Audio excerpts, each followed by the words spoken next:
"Get your hands off me." That's what he should have said. That's what anyone would have said. But Terrence Obi didn't say a word.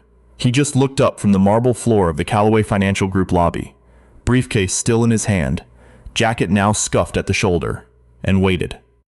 The way a man waits when he already knows how the story ends. But nobody else in that lobby knew yet.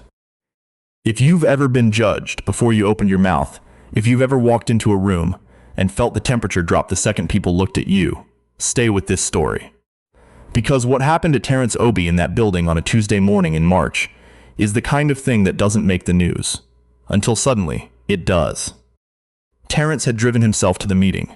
No driver, no assistant, no black SUV with tinted windows. Just a 10-year-old Honda Accord he'd never bothered to trade in because, as he used to tell people, a car is something you sit inside, not something you show off outside. He was wearing gray. A gray hoodie, dark jeans, clean sneakers. He had a leather portfolio tucked under one arm, old leather, the kind that gets softer with age, rather than cracked and cheap. He'd had it since his first deal, 22 years ago, when he was 29 years old and didn't own anything worth putting in a briefcase. Now he owned more than most people in that building would ever see in 3 lifetimes. But none of that was visible. Not to the man at the security desk. Not to the woman who glanced up from the front reception counter and then looked back down at her screen. Not to the cluster of people in business suits near the elevator bank who registered him in their peripheral vision and collectively decided he didn't belong. What was visible? A large black man, somewhere in his 50s, dressed like he was on his way to run errands, walking through the glass doors of one of the most expensive buildings in the financial district without slowing down. That was enough. "Hey." The voice came from behind the security desk. Not a question. Not a greeting. A command dressed up as one syllable. Terrence stopped. He turned. The guard's name tag said Victor Harmon. He was a broad man in his mid-40s, with the look of someone who had been passed over for things his whole life, and had decided at some point that the best he could do was hold a line. He stood with his arms crossed and his chin up, the way men do when they need to perform authority they haven't earned. "You need to check in," Victor said. "I have an appointment," Terrence said. His voice was level, almost quiet. "Everybody has an appointment." Victor moved around the desk now, stepping into the space between Terrence and the elevator bank. Name? Terrence Obi. 11 o'clock with the board. Something flickered across Victor's face. Not recognition. Doubt. The kind of doubt that isn't really about facts. It's about fit. And in Victor Harmon's estimation, this man did not fit. The board. He said it the way you repeat something when you're deciding whether to believe it. That's right. Victor looked him up and down once, slowly. The hoodie, the jeans, the old leather portfolio. Then he picked up the desk phone and made a show of dialing, watching Terrence the whole time. Whatever the person on the other end said, it wasn't enough. Or maybe Victor didn't like the answer. Or maybe, and this is the part that should make you angry, maybe he didn't actually dial anyone at all. Because what happened next had nothing to do with verification. "I'm going to need you to step outside while we confirm," Victor said. "I'll wait here," Terrence said. "Sir," I said, "I'll wait here." The lobby had gone quiet in that particular way lobbies go quiet when something is about to happen. The receptionist had stopped pretending to type. A man in a blue suit near the elevator had turned around fully, phone in hand. Victor Harmon made a decision. He grabbed Terrence Obi by the arm. It happened fast. One hand on the arm, a pivot, a shove, and then Terrence was on the floor. The portfolio skidded across the marble. Someone near the elevator made a sound like a small gasp they immediately swallowed. The receptionist's hand went to her mouth. Terrence didn't yell. He didn't fight back. He sat on the floor of that lobby with his portfolio 3 feet away from him, and he looked at Victor Harmon with an expression that was impossible to read in the moment, but would become very readable later. "You need to leave the premises," Victor said. His voice had gone tight, like he was trying to convince himself he'd done the right thing. "Now." Terrence picked up his portfolio. He stood. He straightened his hoodie, and then he walked out. Now here's what you need to understand about Terrence Obi. Because if you don't know who he was walking into that building to meet, None of what comes next makes the kind of sense it needs to. Terrence had grown up in Baltimore. Not the postcard version.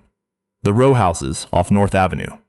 The kind where the pipes knocked in winter and the landlord never answered his phone. His mother, Terrence Obi, had worked 2 jobs for 14 years without once asking anyone for anything she couldn't eventually give back. His father had come from Lagos with a mathematics degree that American employers treated like a piece of paper from a country they'd never heard of, and had spent 30 years teaching middle school algebra to kids who didn't always want to learn it. Because he believed, genuinely believed, that the way out of a hard life was through understanding how things worked. Terrence had inherited both of these things. His mother's refusal to stop, and his father's need to understand systems. By the time he was 35, he had built a private equity firm from a single room above a printing shop in Harlem. No outside investors. No family money. Just a series of decisions that turned out to be right when most people in the industry said they'd be wrong. By 40, he was being written about in trade publications. By 45, he was the one being asked for quotes. By 51, he had quietly, very quietly, acquired a controlling interest in the parent company of Callaway Financial Group. The board meeting scheduled for 11 o'clock on that Tuesday in March was not an interview. It was not a pitch, it was a formality. Terrence Obi was not coming to ask anything of the Callaway board. He was coming to introduce himself as the new majority owner. He walked back to his Honda, sat in the driver's seat for a moment, and made one phone call. "Push the meeting to 2, he said. "Everything okay?" His assistant's voice was careful. "Pull the lobby security footage for this morning. All of it. And get me Jerome." Jerome Whitfield was Terrence's attorney. Had been for 19 years. The kind of lawyer who didn't raise his voice because he never needed to. Nobody on the Callaway board knew what had happened in the lobby. At 2 o'clock, they were assembled in the 14th floor conference room. 8 people around a long table, water glasses filled, laptops open. The particular anxiety of people who have just learned their company has a new controlling owner and are about to meet him for the first time. The elevator opened at 2:03.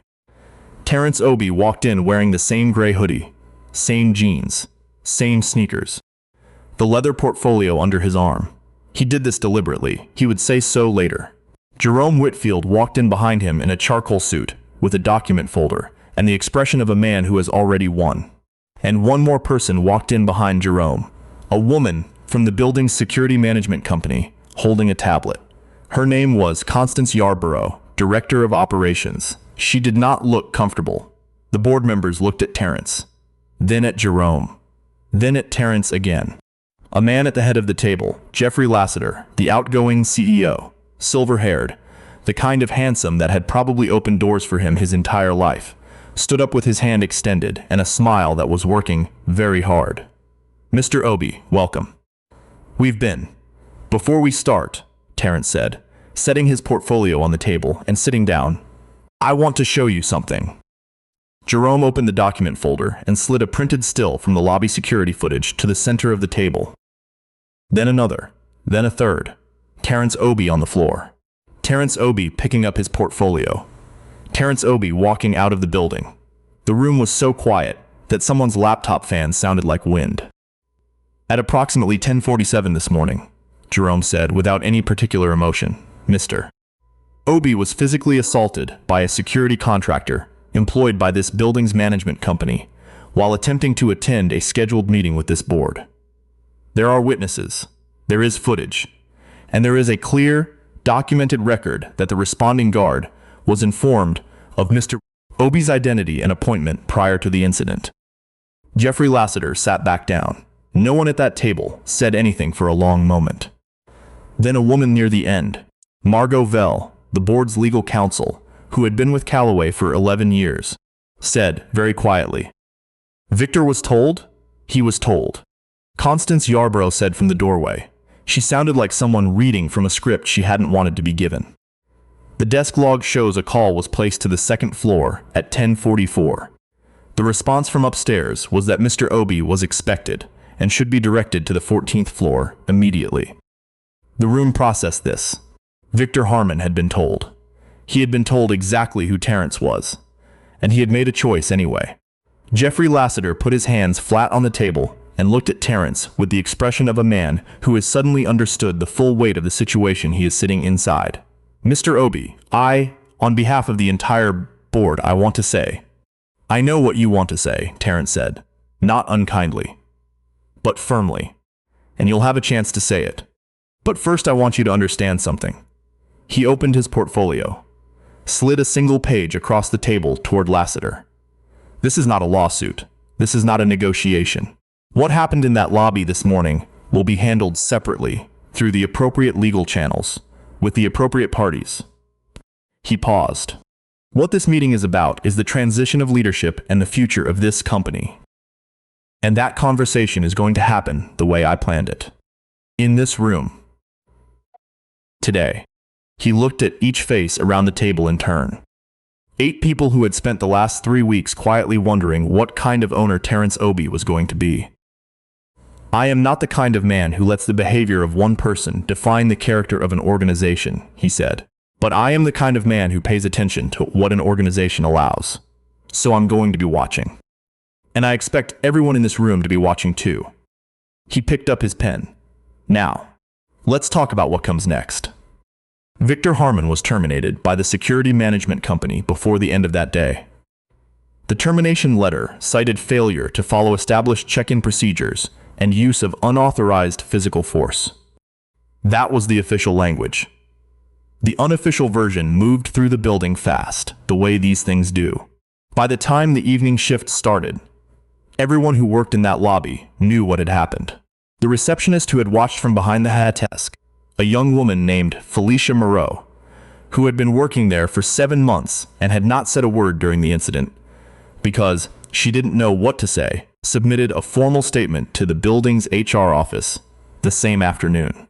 She described exactly what she had seen, the call that was made, the response that came back from upstairs, the moment Victor Harmon had made his decision regardless. She also wrote, at the bottom of the statement in her own words, "I should have said something. I won't make that mistake again." That statement, Terrence would later learn, was entirely voluntary. No one had asked her to write it. When his attorney told him about it, Terrence sat with it for a moment. "Make sure someone tells her she did the right thing," he said. "Will do. And Jerome." "Yeah. Send flowers." The legal proceedings took 8 months. Victor Harmon retained a private attorney, who initially argued that he had been acting within his authority to remove an individual who had refused to comply with check-in procedures. That argument did not survive contact with the desk log, the security footage, or the timestamp, showing that the call had been placed and received a full 3 minutes before any escalation occurred. The case was settled. The terms were confidential, but the security management company issued a public statement acknowledging the incident and outlining a new set of required procedures for all contracted personnel, including mandatory documentation of identity verification for all scheduled visitors, regardless of appearance. The phrase "regardless of appearance" was in the statement 3 times. Terrence didn't ask for that, but he noticed it. There's a part of this story that doesn't usually get told, and it's the part that Terrence himself has spoken about exactly once, in a long profile that ran in a business magazine 2 years after the incident. The interviewer asked him, "What were you thinking when you were on the floor?" And Terrence sat with the question for a moment, the way he sits with things. Then he said, "I was thinking about my father." His father, Emeka Obi, had spent 30 years teaching algebra in a school where the textbooks were 10 years old and the boiler broke every February. He had never once walked into a room expecting people to clear a path for him. He had walked in, done the work, and let the work explain itself. Terrence had grown up watching that. The patience it took, the discipline. The particular kind of strength that doesn't look like strength from the outside. When he was on that floor, he said he wasn't afraid. He wasn't humiliated. He was thinking about what his father would have done, and his father would have gotten up, straightened his clothes, and continued. So that's what he did. The interviewer asked a follow-up. "Did you ever consider saying something in the moment? Identifying yourself?" Terrence almost smiled. "A man shouldn't need to own something to be treated with basic dignity," he said. If I'd told Victor Harmon I was the majority owner, maybe he would have stopped. Maybe he would have backed down. But then the lesson becomes, treat people well, only if they might turn out to be powerful. That's not a lesson. That's just a different version of the same problem. He paused. I needed him to make his choice without knowing who I was, because that was the only honest version of the choice. Callaway Financial Group is still operating. Under new leadership, a woman named Audra Pelham, whom Terrence brought in from outside the organization 8 months after he took control. The 14th floor conference room has been renovated. The lobby has a new check-in system. Victor Harmon, as far as anyone can tell, no longer works in building security. And Terrence Obi still drives the Honda. Not because he can't afford another car. Not as a statement. Just because, as he has always said, a car is something you sit inside. What matters is where you're going. And sometimes, the person who walks through your door in a gray hoodie with an old leather portfolio is the one who decides whether your door stays open at all.